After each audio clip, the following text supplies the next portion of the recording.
Hello friends, with 36 में आप सभी का स्वागत है। आज फिर से आप सभी के सामने एक बहुत ही महत्वपूर्ण और एक नया वीडियो लेकर के आई हूँ। आज से हम छत्तीसगढ़ का इतिहास प्रारंभ कर रहे हैं, जिसमें मुख्य रूप से छत्तीसगढ़ के कलचुरियों के बारे में बात करेंगे। फ्रेंड्स, वैसे तो इतिहास काफ़ी पहले ही प्रारंभ हो जाता है, लेकिन आप सभी को पता ही होगा कि छत्तीसगढ़ के इतिहास में कलचुरियों का एक विशेष योगदान है। कलचुरियों ने लगभग 7 दशकों तक छत्तीसगढ़ में शासन किया है। इन्होंने मुख्य रूप से रतनपुर और लोहरी शाखा में शासन किया है। तो आज हम इन्हीं के बारे में अच्छे से देखने वाले हैं। एक नए तरीके से आप लोगों के लिए मैं वीडियो लेकर के आई हूँ। आशा करती हूँ कि आप लोगों को ये वीडियोस जो है वो पसंद आएंगे। तो चलिए सबसे पहले प्रारंभ करते हैं फ्रेंड्स। देखते हैं कि छत्तीसगढ़ में कलचुरियों का उदय कब से माना जाता है। इससे पहले भी फ्रेंड्स मैं आपको कुछ चीज़ें बता देती हूँ। जो कलचुरियों की जो मुख्य शाखा थी वो त्रिपुरी में थी। तो हम बात कर लेते हैं कि कलचुरियों के आदि पुरुष किन्हें कहा जाता है। तो फ्रेंड्स याद रखिएगा, कृष्णराज को कलचुरियों के आदि पुरुष के नाम से जाना जाता है। साथ ही साथ त्रिपुरी में कलचुरी के जो संस्थापक हैं वो वामराज देव कहलाते हैं। तो ये दो इंपॉर्टेंट चीज़ है। आदि पुरुष जो है वो कृष्णराज को कहा जाता है और वामराज देव जो है वो कौन है, संस्थापक है। लेकिन अब हम बात करते हैं कि छत्तीसगढ़ में इनका उदय कैसे माना जाता है। तो फ्रेंड्स याद रखिएगा, 9वीं शताब्दी के अंत में त्रिपुरी के कलचुरियों ने दक्षिण कौशल में अपनी शाखा स्थापित करने का प्रयत्न किया। ऐसा क्यों किया फ्रेंड्स? क्योंकि छत्तीसगढ़ जो था वो चारों तरफ से किलों से घिरा हुआ था, बहुत ही सुंदर प्रदेश था, शांतिपूर्ण क्षेत्र था। इसलिए कलचुरियों ने सोचा कि क्यों ना दक्षिण कौशल क्षेत्र पर अपनी शाखा स्थापित किया जाए। इसी के तहत फ्रेंड्स क्या हुआ, कोकल प्रथम के जो पुत्र हैं शंकरगण द्वितीय, जिन्हें मुग्धतुंग के नाम से भी जाना जाता है, उन्होंने बाणवंशी शासक विक्रमादित्य जयदेव को पराजित कर पाली प्रदेश को जीत लिया। तो याद रखिएगा फ्रेंड्स, शंकरगण जो है वो किनके पुत्र हैं, तो ये कोकल प्रथम के पुत्र हैं। इन्होंने ही बाणवंशी राजा विक्रमादित्य को पराजित किया और पाली प्रदेश में जीत हासिल की। तो कलचुरियों ने सबसे पहले कौन से प्रदेश को जीता था, तो उन्होंने पाली को जीता था। ये चीज़ आप याद रखिएगा। इसके बाद फ्रेंड्स क्या हुआ कि जो आपके शंकरगण द्वितीय हैं, उन्होंने जो पाली क्षेत्र है अपने छोटे भाइयों को सौंप दिया। फिर उनके छोटे भाइयों ने अपनी राजधानी जो है वो पाली से तुमाड़ में स्थापित कर ली। और ऐसा कहा जाता है फ्रेंड्स कि कलचुरियों की जो 3-4 जो पीढ़ियां हैं वो तुमाड़ में ही शासन करती रही। एक समय आया फ्रेंड्स कि जिसमें जो कलचुरियों के जो तत्कालीन शासक थे उनको सोमवंशी राजाओं ने पराजित कर दिया। मतलब कि यहाँ पर जो है कलचुरी फिर से समाप्त हो जाते हैं। फिर क्या हुआ कि फिर से जो त्रिपुरी के जो कलचुरी हैं उनमें ऐसा पता चलता अभिलेखों के अनुसार कि जो युवराज प्रथम और उनके जो पुत्र हैं लक्ष्मण द्वितीय, उन्होंने दक्षिण कोशन पर फिर से चढ़ाई की और उन्होंने सोमवंशियों को पराजित कर दिया।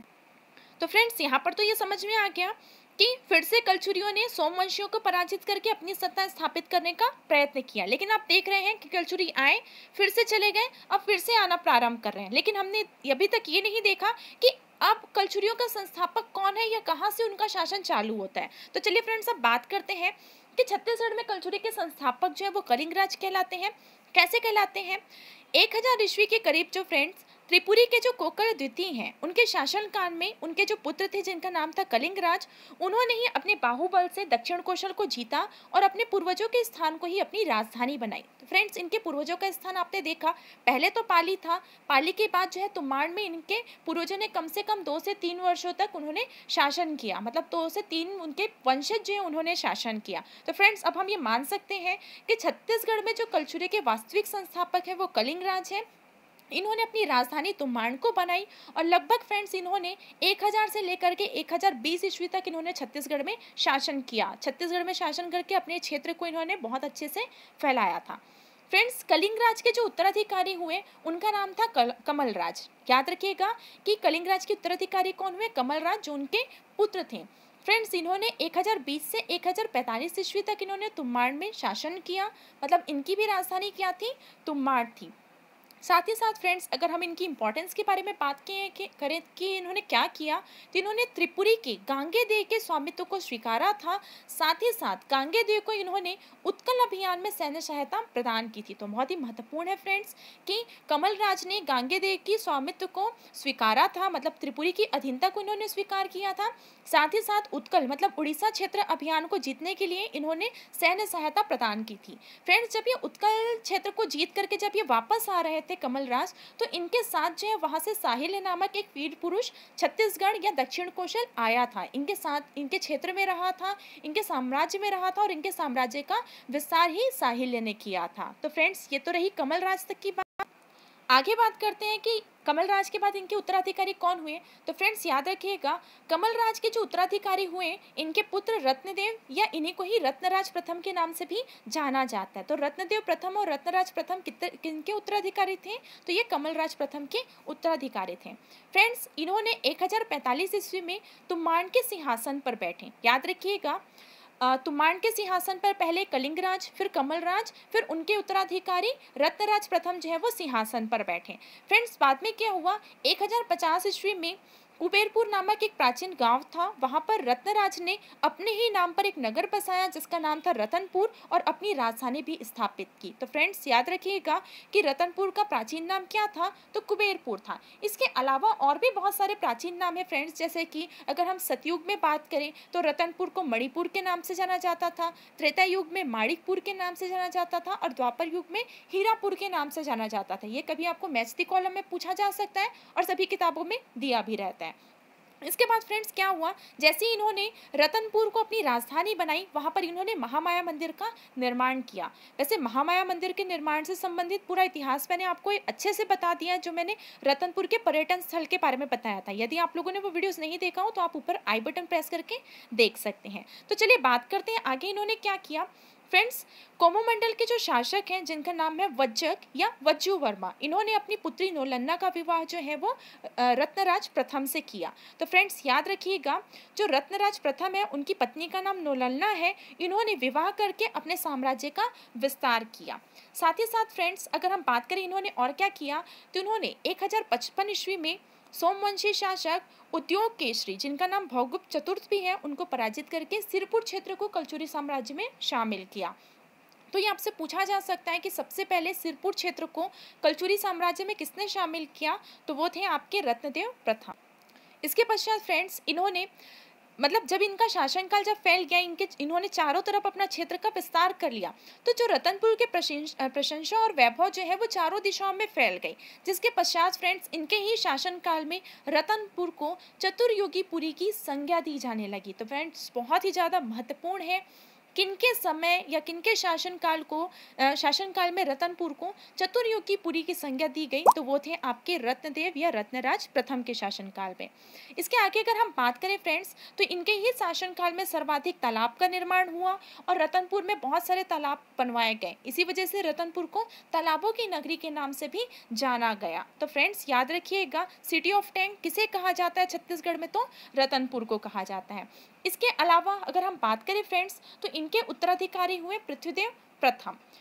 फ्रेंड्स अगर हम बात करें कि रत्नराज प्रथम की मृत्यु कैसे हुई, तो कुछ अभिलेख जैसे जाजलदेव के जो रतनपुर अभिलेख में ऐसा कहा गया, साथ ही साथ जो अमलानंद घोष जो है इतिहासकार है, उनके अनुसार ऐसा कहा जाता है कि राजेंद्र चोल ने जो है वो रत्नराज प्रथम पर आक्रमण किया और आक्रमण के दौरान या लड़ाई के दौरान ही रत्नराज प्रथम की मृत्यु हो गई। उनके मृत्यु के पश्चात ही जो उनके उत्तराधिकारी हुए वो पृथ्वीदेव द्वितीय हुए।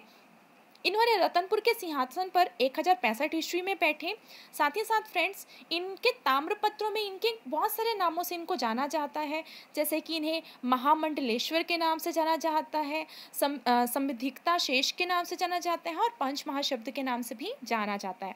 ये परीक्षा में आपसे प्रश्न पूछा जा सकता है कि ये किनके नाम है, महामंडलेश्वर, संविधिकता शेष या पंच महाशब्द, तो ये सभी पृथ्वीदेव प्रथम के नाम हैं। फ्रेंड्स इन्होंने अपने साम्राज्य का विस्तार किया और साथ ही साथ इन्होंने सकल कौशलाधिपति की उपाधि धारण की। बहुत ही महत्वपूर्ण है फ्रेंड्स कि पहले कलचुरी शासक कौन है जिन्होंने सकल कौशलाधिपति की उपाधि धारण की, तो वो है पृथ्वीदेव प्रथम। मतलब इन्होंने संपूर्ण कौशल का अधिपति के रूप में अपने को उपाधि से धारण किया। साथ ही साथ फ्रेंड्स इन्होंने 21,000 गाँव के स्वामी भी कहलाए। तो महत्वपूर्ण है 21,000 ग्राम को किसने जीता था, तो पृथ्वीदेव प्रथम ने जीता था। यदि फ्रेंड्स अगर हम बात करें कि इनके ताम्रपत्र कौन से हैं, तो अमोदा जो है इनके प्रमुख ताम्रपत्र हैं। इसके साथ ही साथ फ्रेंड्स अगर हम और आगे बात करें तो इनकी रानी का नाम राजल्ला था।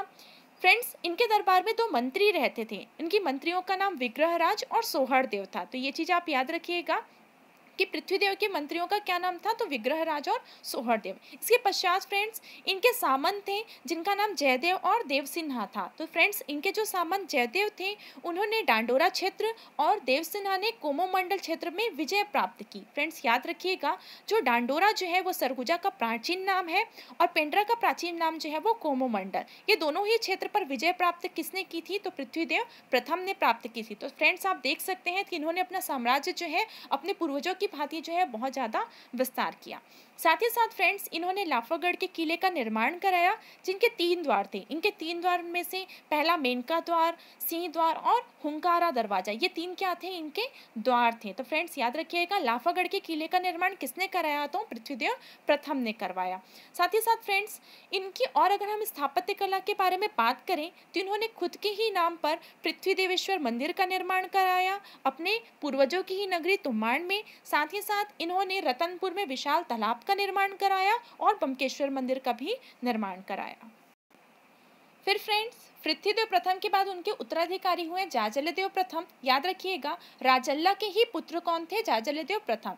फ्रेंड्स याद रखिएगा, जाजलदेव प्रथम जो है वो सर्वशक्तिशाली शासक हुए, मतलब कि अगर कलचुरियम में सर्वाधिक शक्तिशाली शासक अगर कोई है तो वो थे जाजलदेव प्रथम। फ्रेंड्स इन्होंने 1090 ईस्वी में रतनपुर के सिंहासन पर बैठे, मतलब ये भी जो है अपने पूर्वजों की भांति जो है रतनपुर जो राजधानी बनी थी तब से ये रतनपुर के सिंहासन पर ही बैठे और उनको अपनी राजधानी बनाए ही रखी।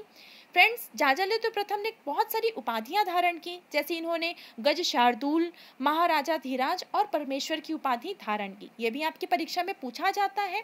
साथ ही साथ फ्रेंड्स इन्होंने और क्या किया, तो इन्होंने उड़ीसा पर आक्रमण किया था। महत्वपूर्ण है फ्रेंड्स, इन्होंने उड़ीसा पर आक्रमण पर स्वर्णपुर के राजा भुजबल को पराजित किया और सर्वशक्तिशाली कहलाए। मतलब कि उड़ीसा पर कौन से क्षेत्र पर इन्होंने आक्रमण किया, तो स्वर्णपुर पर आक्रमण किया फ्रेंड्स। इसके पश्चात ही फ्रेंड्स जैसे ही उन्होंने आक्रमण करके अपने साम्राज्य का विस्तार किया और इनका क्षेत्र जो है वो काफी फैल गया, फिर उन्होंने त्रिपुरी के स्वामित्व से अपने आप को समाप्त कर दिया, मतलब कि त्रिपुरी से अपने आप को इन्होंने स्वतंत्र घोषित कर दिया। तो फ्रेंड्स ये भी पूछा जाता है कि छत्तीसगढ़ के कौन से कलचुरी शासक ने खुद को त्रिपुरी से सर्वप्रथम स्वतंत्र घोषित किया, तो वो थे फ्रेंड्स जाजलदेव प्रथम, क्योंकि ये इतने शक्तिशाली शासक थे। इनका जो शक्ति का जो मतलब कि संचार है वो चारों तरफ जो है इतना फैल चुका था कि इन्होंने अपने ही शक्ति के बल पर त्रिपुरी से खुद को स्वतंत्र घोषित कर दिया। फ्रेंड्स इनकी रानी का नाम जो था वो लाछल्ला था। याद रखिएगा, इनका विवाह जो था वो लाछल्ला से हुआ था। इसके आगे अगर हम बात करें फ्रेंड्स तो इन्होंने बहुत सारी स्थापत्य भी किए हैं, जैसे कि अगर हम बात करें इन्होंने अपने ही नाम पर जाजलपुर नामक एक नगर बसाया और वहाँ पर विष्णु मंदिर का निर्माण किया। तो फ्रेंड्स आप तस्वीर में देख सकते हैं ये विष्णु मंदिर कहाँ है, तो ये जांजगीर में है। ठीक है, आप सभी को पता है जाजलपुर जो है वो जांजगीर का ही प्राचीन नाम है। जांजगीर चांपा जिसको हम आप भी जानते हैं वर्तमान में, वो क्या है, जिला है जिसका प्राचीन नाम क्या था, जाजलपुर। और जाजलपुर को किसने बसाया, तो जाजलदेव प्रथम ने बसाया। साथ ही साथ फ्रेंड्स इन्होंने पाली स्थित शिव मंदिर का जीर्णोद्धार कराया। फ्रेंड्स याद रखिएगा, ये वही पाली है जिसका निर्माण किसने कराया था, विक्रमादित्य जैमयू ने कराया था, जो बाणवंशीय शासक थे, जिसका जीर्णोद्धार जो है वो किसने कराया, तो जाजलदेव प्रथम ने कराया। साथ ही साथ फ्रेंड्स इसी शिव मंदिर पाली में ही दीवारों पे एक लेख उत्कीर्ण मिलता है हमें, जिसमें लिखा है श्रीमद जाजल देवस्य कीर्ति है। ठीक है, तो ये चीज आप याद रखिएगा कि कहाँ पर ये लेख उत्कीर्ण मिलता है, तो ये पाली के शिव मंदिर पर मिलता है। इसके अलावा फ्रेंड्स इन्होंने छिंदक नागवंशी शासक सोमेश्वर को पराजित किया। इन्होंने पराजित करने के पश्चात उनके राज्य पर चढ़ाई कर दी, उनकी रानी मंत्री इत्यादियों को क्या कर दिया, इन्होंने बंदी बना लिया। तो फ्रेंड्स बंदी बनाने की घटना इन्हीं की ही मिलती है कि कौन से कलचुरी शासक ने सोमवंशियों को बंदी बनाया था, तो आपके जाजलदेव प्रथम ने सोमेश्वर देव को बंदी बनाया था। फ्रेंड्स बाद में क्या हुआ, सोमेश्वर देव की माता के आग्रह करने पर इन्होंने इन लोगों को छोड़ दिया था। इसके अलावा फ्रेंड्स इन्होंने मालहार क्षेत्र को कलचुरी में शामिल किया था, मतलब कि कलचुरी शासन में स्थापित कैसे हुआ मल्हार, तो वो भी जाजलदेव प्रथम की शासनकाल में। फ्रेंड्स इन्होंने इतना अपना साम्राज्य विस्तार किया कि जो आसपास जो पड़ोसी शासक थे या राजा थे, इनको कर जो है वो भेंट के रूप में दिया करते थे, जिसमें मुख्य रूप से खिमड़ी, लज्जिका मतलब कि जो लांजी के राजा थे, भंडार के शासक, तलहारी मतलब मल्हार छत्तीसगढ़ वाला क्षेत्र, दंडकपुर, नंदवली के सभी के जो राजा थे वो कर के रूप में क्या करते थे, कर जो है वो जाजलदेव प्रथम को भेंट किया करते थे।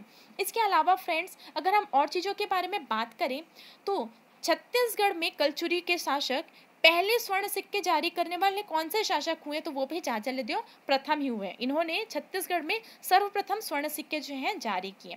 इसके अलावा फ्रेंड्स इनके ताम्रपत्रों में बहुत सारी चीज़ों के बारे में हमें जानकारी मिलती है, जैसे कि इनके गुरु का नाम रुद्रशिव था, ये इनके ताम्रपत्रों से हमें पता चलता है।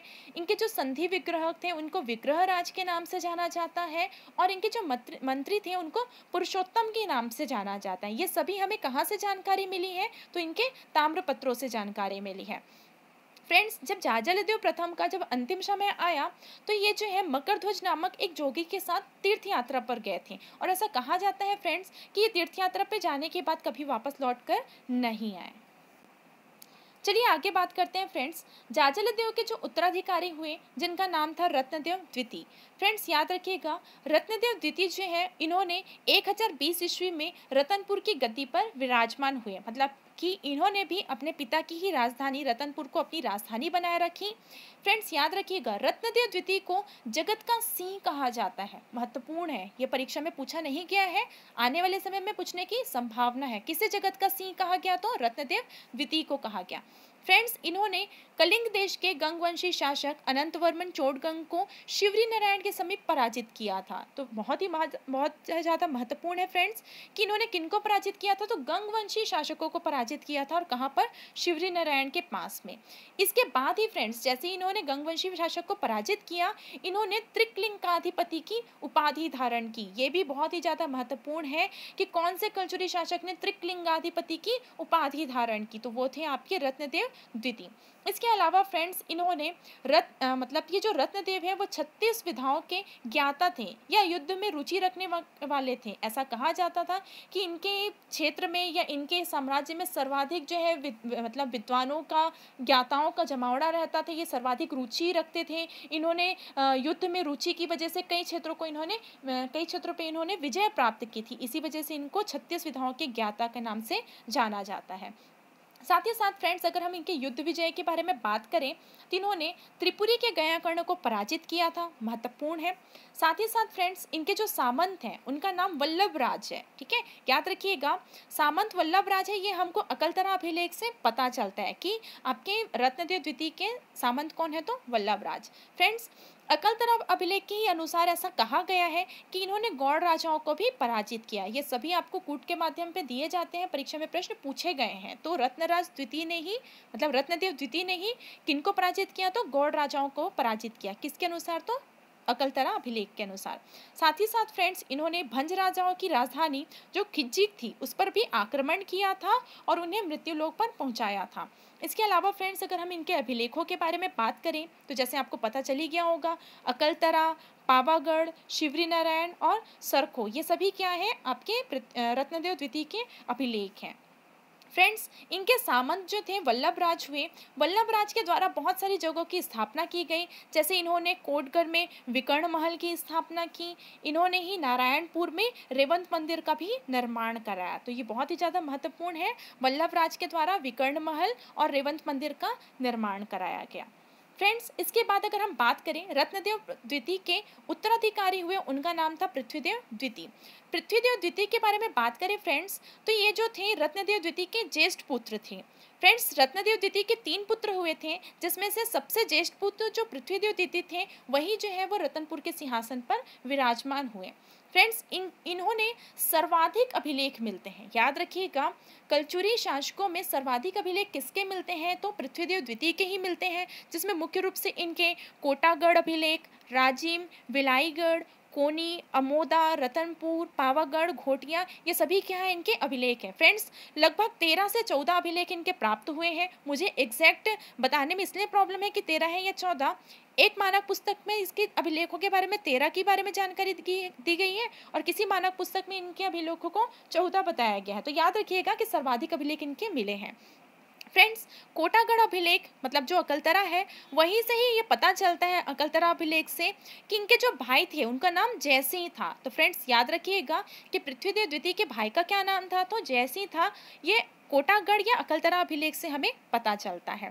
फ्रेंड्स अकलतरा जो था, जो शहर है अकलतरा आपके छत्तीसगढ़ में एक शहर है, इसकी स्थापना जो है भ्राता अकाल देव के द्वारा किया गया है। तो याद रखिएगा फ्रेंड्स, इनके जो 3 भाई थे, अब आप समझ चुके होंगे कि रत्नदेव द्वितीय के जो 3 पुत्र थे वो कौन कौन थे, जयदेव, अकाल देव और पृथ्वीदेव द्वितीय, जिसमें से सबसे ज्येष्ठ जो थे वो पृथ्वीदेव द्वितीय ही थे और इनके बाकी के 2 भाई जयदेव और अकाल देव थे, जिसमें से अकाल देव ने अकलतरा शहर की स्थापना की थी।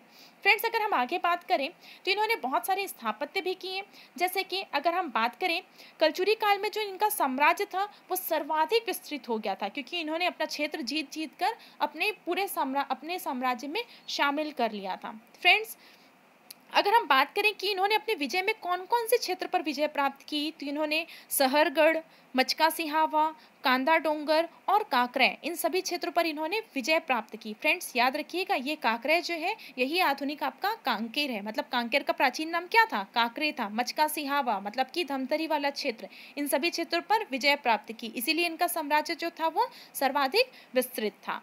फ्रेंड्स, इसके अलावा इन्होंने चक्रकोट को जीतकर गंग राजाओं को पराजित किया। फ्रेंड्स, ये चक्रकोट वही चक्रकोट है जिसको हम आधुनिक बस्तर के नाम से जानते हैं, मतलब कि आप देख रहे हैं कि जो आपके पृथ्वीदेव द्वितीय है उनकी जीत जो है वो कहाँ, दूर दूर तक दक्षिण भारत तक भी फैलने लगी। ठीक है, इसके अलावा फ्रेंड्स, इनके जो सामंत थे उनका नाम ब्रह्मदेव था और ये ब्रह्मदेव के साथ मिल करके कलिंग के शासक जटेश्वर को पराजित किया था। ऐसी जानकारी हमें खरौद अभिलेख से प्राप्त होती है। तो याद रखिएगा कि ब्रह्मदेव के पृथ्वीदेव द्वितीय के सामंत का नाम ब्रह्मदेव था और ब्रह्मदेव के साथ ही मिलकर के इन्होंने कलिंग के शासक जटेश्वर को पराजित किया था। फ्रेंड्स, इसके अलावा ब्रह्मदेव ने ही संबलपुर में नरसिंहनाथ मंदिर का और नारायणपुर में धुर्जरी मंदिर और डूमर महल का निर्माण कराया था। यह परीक्षा के दृष्टिकोण से महत्वपूर्ण है, यह आप याद रखिएगा।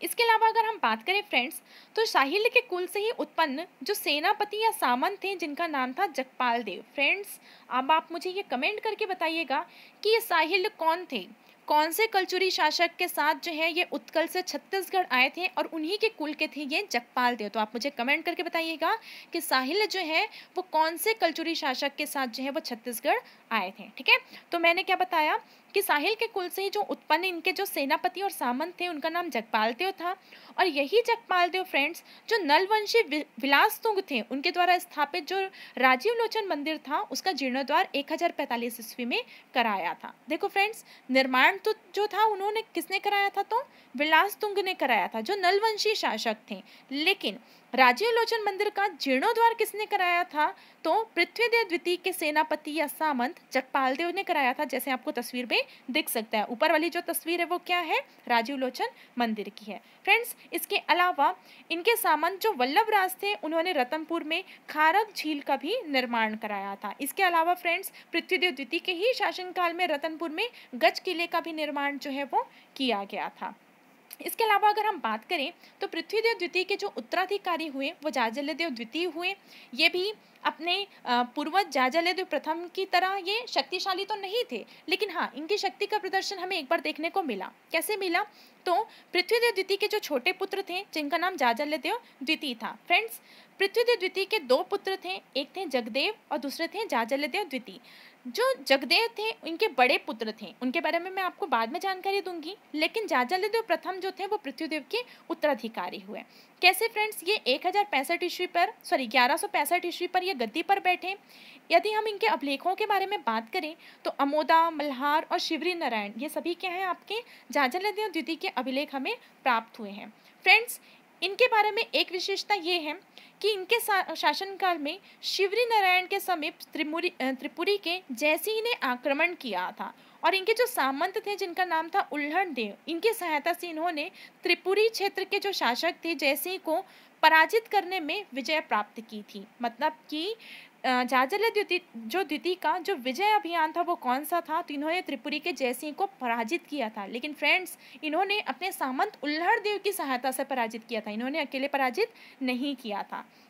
साथ ही साथ फ्रेंड्स, अगर हम बात करें तो इनके जो सामंत थे उल्हड़ देव, उन्हीं के द्वारा ही शिवरी नारायण में चंद्रचूर्ण मंदिर का भी निर्माण कराया गया था। तो ये फ्रेंड्स, ये जाजल्यदेव द्वितीय के बारे में जानकारी थी। अब मैंने आपको बताया कि पृथ्वीदेव द्वितीय के 2 पुत्र थे, एक जगदेव थे और दूसरे जाजल्यदेव द्वितीय थे। तो फ्रेंड्स, जाजल्यदेव द्वितीय जब छोटे पुत्र जब शासन पर बैठे तो बड़े पुत्र क्यों नहीं बैठे, इसके पीछे ये कहानी थी फ्रेंड्स। जो बड़े पुत्र थे वो पूर्वी सीमाओं पर टिके हुए थे। फ्रेंड्स, जो पूर्वी जो गंग राजा थे वो हमेशा छत्तीसगढ़ या रतनपुर क्षेत्र पर आक्रमण करने के लिए आतुर रहा करते थे। तो उनके जो छोटे भाई थे जो थोड़े कमजोर थे, झाझाले द्वितीय, और उनकी ही रक्षा के लिए जो जगदेव थे वो पूर्वी राजाओं को लगभग इन्होंने 11 वर्ष तक ही जो है सीमा पर रोक के रखा था। तो चलिए देखते हैं, जो अनुज झाझाले द्वितीय के पश्चात जो है 1068 ईस्वी पर राजगद्दी पर कौन बैठे? आपके जगदेव बैठे।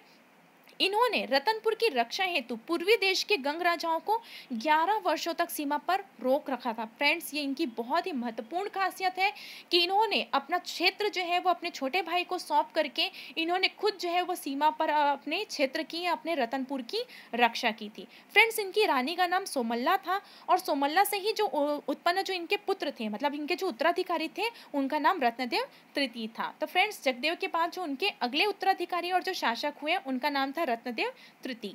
यदि हम रत्नदेव तृतीय के बारे में बात करें फ्रेंड्स, तो इन्होंने 1178 ईस्वी में इन्होंने रतनपुर के गद्दी पर विराजित हुए, मतलब इन्होंने अपना साम्राज्य संभाला। इसके अलावा फ्रेंड्स, अगर इनकी हम कुछ खासियत के बारे में बात करें तो गंगाधर नामक एक विद्वान ब्राह्मण जो थे, इनको इन्होंने अपने मंत्री के रूप में नियुक्त किया। फ्रेंड्स, क्या हुआ था कि जो आपके झाझाले द्वितीय थे उनके बाद से रतनपुर का जो शासन था, मतलब जो कलचुरी शासक थे, वो सभी कमजोर पड़ने लगे। ठीक है, जगपाल देव तक तो ठीक ही था, उसके बाद और भी ज़्यादा ये कमजोर होने लगे, ये शासन संभाल नहीं पा रहे थे। तो इनके जो मंत्री थे गंगाधर, इन्होंने कुछ हद तक जो है रतनपुर क्षेत्र को संभाला था, अपना उन्होंने सहयोग दिया था। फ्रेंड्स, गंगाधर ने ही खरौत में लखनेश्वर मंदिर का निर्माण कराया, जो एक शिव मंदिर है, जैसे आप तस्वीर में देख सकते हैं। याद रखिएगा, इन्होंने निर्माण नहीं कराया था, इन्होंने लक्ष्मेश्वर मंदिर का जीर्णोद्धार कराया था। तो फ्रेंड्स, महत्वपूर्ण है, गंगाधर ने खरौत में लक्ष्मणेश्वर मंदिर का जीर्णोद्धार कराया था, लखनेश्वर मंदिर का। ठीक है, साथ ही साथ फ्रेंड्स, इन्होंने रतनपुर में एकवीरा मंदिर का भी निर्माण कराया था। इसके अलावा फ्रेंड्स, अगर हम बात करें तो रत्नदेव तृतीय के बाद जो है प्रतापमल्ल आए। प्रतापमल्ल के कुछ अभिलेख जो है हमको देखने को मिलते हैं, जो आपके अमरकंटक क्षेत्र, पेंडा क्षेत्र में इनके अभिलेख, इनके चतुष्कोणी जो है आपके सिक्के भी हमें प्राप्त होते हैं, बहुत सारी चीज़ें पता चलती हैं। लेकिन जैसे कि आपने देखा, झाझाले द्वितीय, जयदेव और रत्नदेव तृतीय, इन सभी का जो कार्यकाल था, इस समय पे जो कलचुरी जो है वो कमजोर होने लगे थे। फ्रेंड्स, उसके बाद जो है 200 से 300 वर्षों तक ऐसा अंधकार युग छाया कि जितने भी कलचुरी शासक थे उनके बारे में कोई भी जानकारी नहीं मिलती है। तो फ्रेंड्स, आज की वीडियो में आज हम इतना ही रखते हैं। अंधकार युग के बाद फिर से कैसे कलचुरी जो है वो उभरते हुए नजर आए, ये हम नेक्स्ट वीडियो में बात करेंगे। धन्यवाद।